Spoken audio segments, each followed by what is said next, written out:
Welcome back. Thank you so much for joining me. I do appreciate your support. This is going to be a quick video reaction to, I guess obviously it's a video, reaction to the recent, 2 days ago, event that happened in Florida with Governor DeSantis.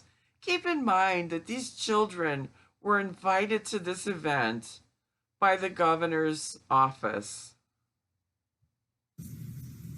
You do not have to wear those masks. I mean, please take it off. Tonight, more fallout after Florida Governor Ron DeSantis admonished a group of high school students Wednesday. Honestly, it's not doing anything, and we got to stop with this COVID theater. Highlighting yet again the bitter divide over face masks. So if you want to wear it, fine, but this is ridiculous. And what they represent. What a jerk! Look at the contempt on his face. This guy always looks like he's constipated. I'm not suggesting everyone in the United States sent him some, like, I don't know, X-Lax? No, that's a little extreme. Metamucil, that's it. Little Metamucil sent to the governor's office. Keep it in the original package though, because it is a powder. But this guy, he's such a jerk. He comes in, he doesn't introduce himself, he just starts deriding them. And he's the governor. He's like the head of the state. Eric Marshall was one of those students. I almost jumped out of my skin. I was really appalled. His mother, Dawn, who's immunocompromised, was furious by what the governor said. He took away my authority. He put my child at risk. He put me at risk because my... Here's the thing about that. I remember it was last year. He had a bill. He did a executive order called the Parents' Bill of Rights, where he was insisting that the government didn't have the right to infringe on the fundamental rights of a parent to direct the upbringing of their children, their education, the health care, mental health, things like that. And then here he comes in with these kids and doesn't bother to check. Completely walks all over those parents' rights, freedom of choice. And it's not like some schmo on the corner is yelling at your kid. This is the governor. This is like the government of Florida speaking to your child. Totally derisive because your child is wearing a mask. My child comes home to me. I was honestly not completely ready for it. I went to that USF press conference thinking it was just a simple photo op. With mask mandates rolling back for the majority of the country, the CDC still recommends wearing them indoors where COVID levels are high, which is the case in Tampa, where the press conference was held. Today, Kate Snow spoke with CDC Director Rochelle Walensky. So those students should have been comfortable wearing a mask. It is absolutely their choice.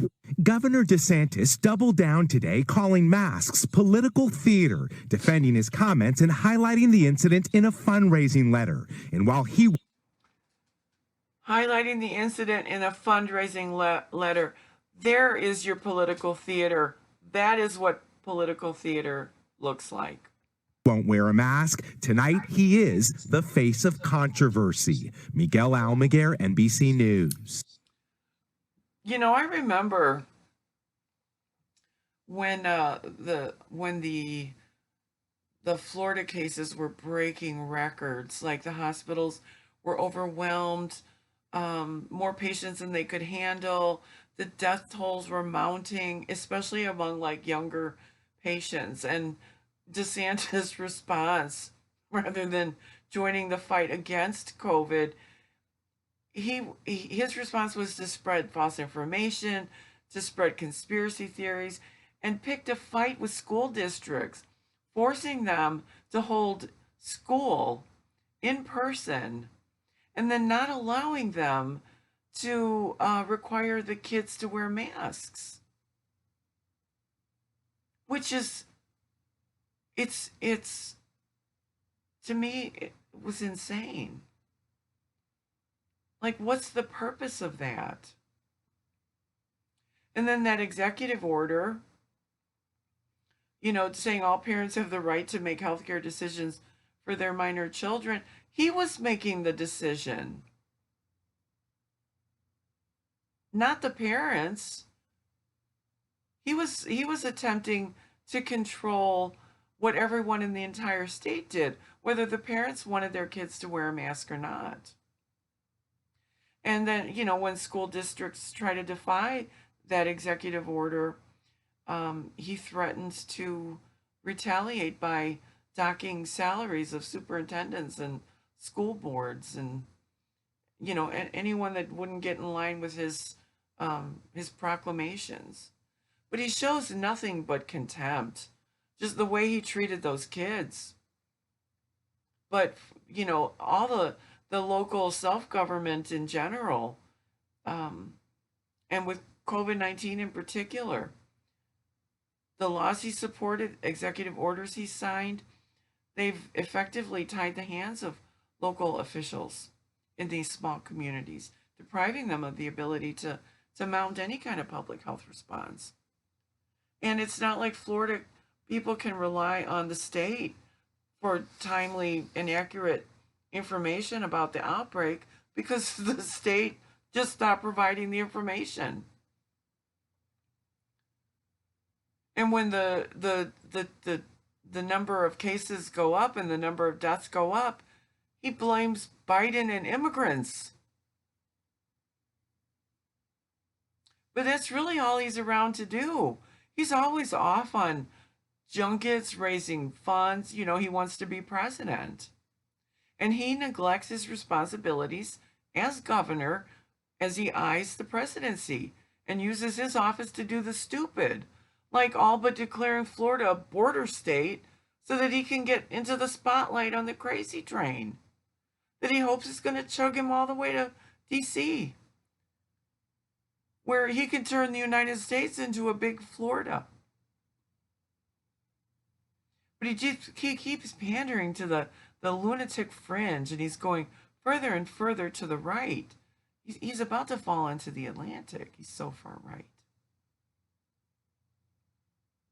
And he does want to be the president.